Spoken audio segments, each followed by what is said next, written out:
दोस्तों रिलायंस पावर की बात करें तो कंपनी ने क्वार्टर टू के रिजल्ट को डिक्लेयर कर दिया। रिजल्ट काफी अच्छा रहा इस बार। आप देख सकते हो कि कंपनी पिछली बार लॉस में थी, लॉस से प्रॉफिट में आ गई है और उम्मीद है कि इस रिजल्ट के बाद आगे की संभावना भी पॉजिटिव बनेगी। इस रिजल्ट की क्या क्या खास बात है, क्या क्या फैसले किए गए, उसको अच्छे से समझेंगे। यहाँ पे एक बड़ी गुड न्यूज और निकल के आ रही है। रिलायंस पावर को एक बड़ा टेंडर प्राप्त हो गया है। कंपनी के ऊपर चाहे जितने एलिगेशन लगे उसके बावजूद भी कंपनी का कामकाज नहीं रुका है, लगातार तेजी से बढ़ रहा है। चाहे सीनियर मैनेजमेंट के रिजिग्नेशन हो, लेकिन उसके बावजूद भी कंपनी के काम में कोई कमी नहीं है। सरकार इस समय भरोसा कर रही है, सरकारी टेंडर प्राप्त हो चुका है। ऐसे में क्या उम्मीद है? और जो आप देखें, ईडी ने गिरफ्तारी की है, उस मामले को लेकर पल्ला झाड़ दिया रिलायंस पावर ने। उनका कहना है कि इस गिरफ्तारी से कोई संबंध नहीं है। जो कंपनी इन्होंने कोई फर्जी बैंक गारंटी दी है, उस वो हम खुद भी उसमें पीड़ित है। तो क्या है आगे की संभावना? क्योंकि ईडी ने उनको भी बुलाया अनिल अंबानी को 14 अक्टूबर को पेशी के लिए। तो क्या है पूरा मामला, उसको समझेंगे इस वीडियो के माध्यम से। लेकिन फ्रेंड्स, उससे पहले अगर आप पहली बार हमारे चैनल पे आए तो चैनल को सब्सक्राइब कर लीजिए, एक बेल आइकॉन दबा दीजिए ताकि जब भी नया वीडियो बने पहला नोटिफिकेशन आपको मिले। वीडियो पसंद आए तो लाइक से जरूर कीजिए। चलो फ्रेंड्स, वीडियो स्टार्ट करते हैं। मैं हूँ आपका दोस्त SB दवे और हमारे अपने चैनल ऑनलाइन कमाई में आपका बहुत बहुत स्वागत। तो सबसे पहले रिलायंस पावर के कारोबार की बात करें, 40.45 पर स्टॉक इस समय ट्रेड कर रहा है, जहां पे 1.5% की गिरावट है। तो अच्छे रिजल्ट के बावजूद भी लोग यहाँ पे थोड़ा सा दबाव में दिखाई दे रहा है, क्योंकि पिछली बार अदर इनकम काफी बड़ी थी। उस अदर इनकम के हिसाब से जो लोगों को लगता है कि इस बार प्रॉफिट काफी कम हुआ, लेकिन ऐसा बिल्कुल नहीं है। हकीकत में रिजल्ट कुछ और है, उसको अच्छे हम समझने वाले हैं यहाँ पे। तो देख सकते हो कि 41.10 पर कल की क्लोजिंग थी। शुरुआत कमजोरी हुई 41 पर, और इंट्राडे में आप देखें कि इसने 41.73 का आई भी बनाया। उसके पीछे वजह यह है कि लोगों को समझ में जिसको आ रहा है कि रिजल्ट अच्छा है, उन्होंने यहाँ पे खरीदारी की है, लेकिन दबाव की स्थिति बनी हुई है। तो देख सकते हो कि कंपनी ने क्वार्टर टू के दरमियान 87 करोड़ का प्रॉफिट बताया। तो काफी अच्छी बात है, क्योंकि पिछली बार 352 करोड़ का लॉस था। तो ईयर ऑन बेसिस पे 125% का जबरदस्त जंप देखने को मिला है प्रॉफिट के अंदर। अब पिछली बार ये लॉस क्यों था उसको भी अच्छे से हम समझने वाले, क्योंकि लोगों को लग रहा है कि पिछली बार तो उसने बहुत भारी प्रॉफिट बनाया था, लेकिन वो प्रॉफिट नहीं था, वो कंपनी का आप देखिए पुराना कुछ एसेट बेचने से जो उनको एक बड़ी रकम मिली थी, उसकी वो रकम थी उसमें जुड़ी थी। प्रॉफिट बनी थी कंपनी पिछली बार। कंपनी की टोटल इनकम में भी वृद्धि हुई है, 2067 करोड़ तक पहुंच गई, जो पिछले एक साल पहले 1963 करोड़ के आसपास थी। तो क्लियरली देखिए इनकम भी बढ़ी है। एबिटाडा अगर आप देखें कंपनी का, तो उसमें 64% की जबरदस्त जंप देखने को मिली है, जो 618 करोड़ तक पहुंच गया। पिछले एक साल पहले 376 करोड़ के आसपास था। रिलायंस पावर की total power generation capacity 5305 megawatt की है, जिसमें 3960 मेगावाट इनका शासन का पावर प्लांट है, जो सबसे बड़ा है। कंपनी के नेटवर्थ की बात करें 16,516 करोड़ के आसपास है। Debt to equity ratio company का 0.87 का है। और देख सकते हो कि जो इंडस्ट्रीज का जो डेट टू इक्विटी रेशियो उसके मुकाबले कंपनी का काफ़ी कम है। उनका क्लेम करना है कि हम अपने जो डेट टू इक्विटी रेशियो को काफ़ी नीचे लेकर आए, जो इंडस्ट्रीज के लेवल से भी नीचे है। और इस समय जो कंपनी का जो टोटल डेट सर्विंग अगर आप देखें कंप्लीट, तो 634 करोड़ के आसपास है।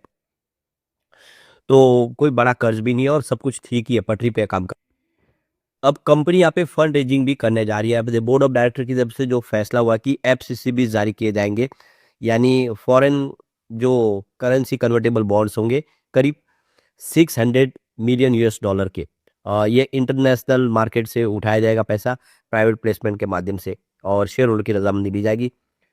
तो ये देख सकते हो कि इसके अलावा कंपनी ने एक बड़ा फैसला और किया है। रिलायंस पावर ने यहाँ पे 100 लाख स्टॉक ऑप्शन स्कीम के तहत अपने एलिजिबल एम्प्लॉयज के लिए शेयर के लिए यहाँ पे इन्होंने परमिशन दे दी है। तो जो एलिजिबल एम्प्लॉयज होंगे उनको ये बेनिफिट मिलने वाला है। तो आप देख सकते हो कि इससे आने वाले समय कंपनी की जो सेहत है उस पे एम्प्लॉयज की वजह से और सुधार होगा, क्योंकि एम्प्लॉयज को जो इस स्कीम का बेनिफिट मिल रहा है उसका फायदा देखने को मिलेगा कंपनी की।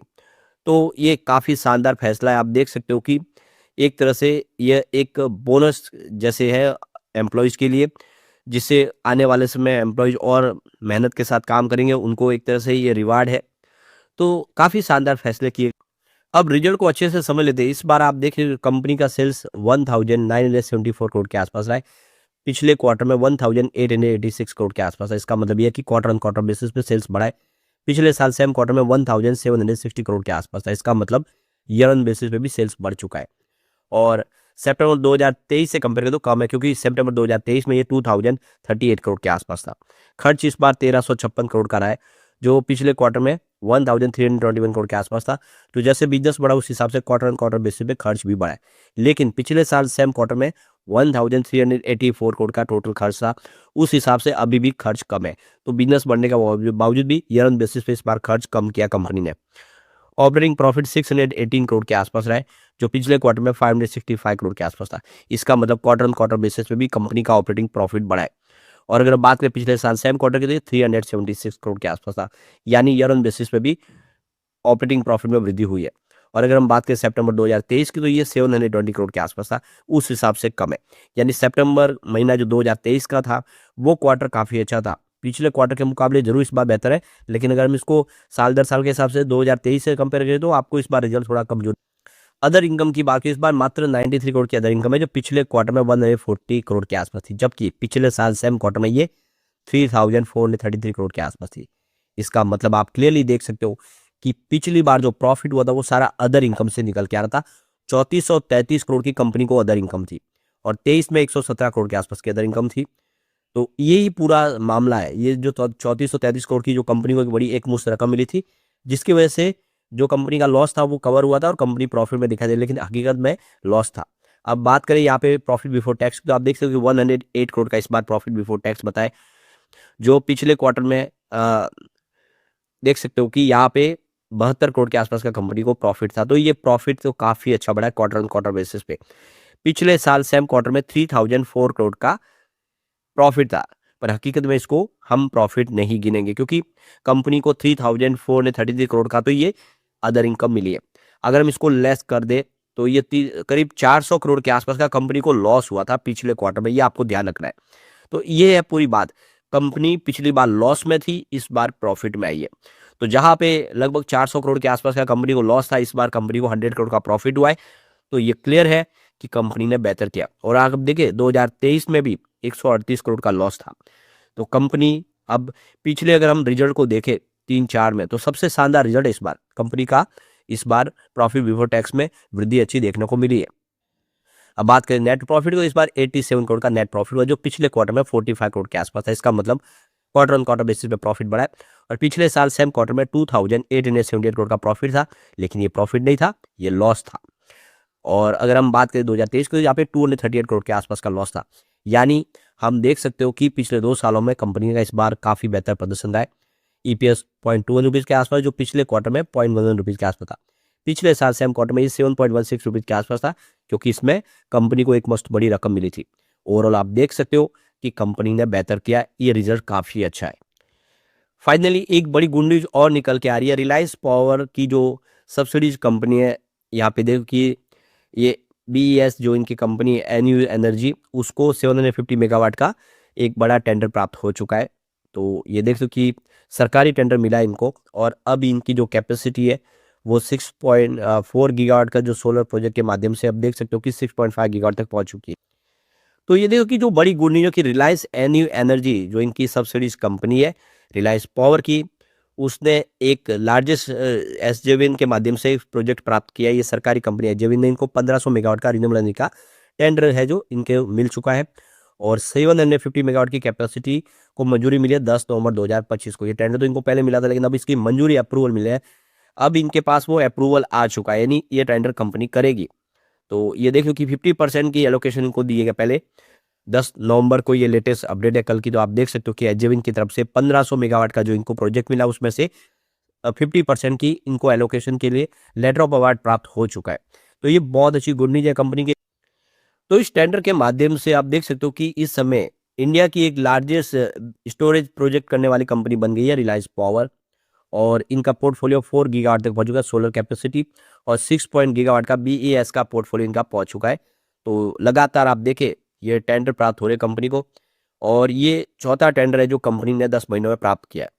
तो बिल्कुल आप देख सकते हो कि ये कंपनी को लगातार मिलने वाला टेंडर इस बात का सबूत है कि आने वाले समय रिलायंस पावर बेहतर कर पाएगा। अभी आप ये देख सकते हो कि रिलायंस पावर के जब शनिवार को एक्सचेंज को एक क्लेरिफिकेशन दिया गया कि जो अमरनाथ दत्ता की गिरफ्तारी है उससे कंपनी का कोई लेना देना नहीं है। कंपनी को इससे कोई फर्क नहीं पड़ेगा क्योंकि वो खुद भी आप देखें इस धोखाधड़ी का शिकार है, उनको गलत तरीके से फंसाया गया। तो जो फर्जी बैंक गारंटी का मामला है उसमें कंपनी ने कोई गलत नहीं किया है, वो साजिश के शिकार है। और अनिल अंबानी को देख सकते हो कि 14 नवंबर को ईडी ने पूछताछ के लिए बुलाया है और वो यहाँ पे अपनी तरफ से राय है रखेगी। तो ये देख सकते हो कि ये पूरा जो मामला है वो स्टेट बैंक ऑफ इंडिया के जो अलग जो लोन घोटाला है यस बैंक का लेकर उसको लेकर बुलाया है। नए मामले से इसका कोई संबंध नहीं है। ओवरऑल आप देखें तो रिजल्ट अच्छा है, कंपनी को एक बड़ा प्रोजेक्ट भी मिल गया है।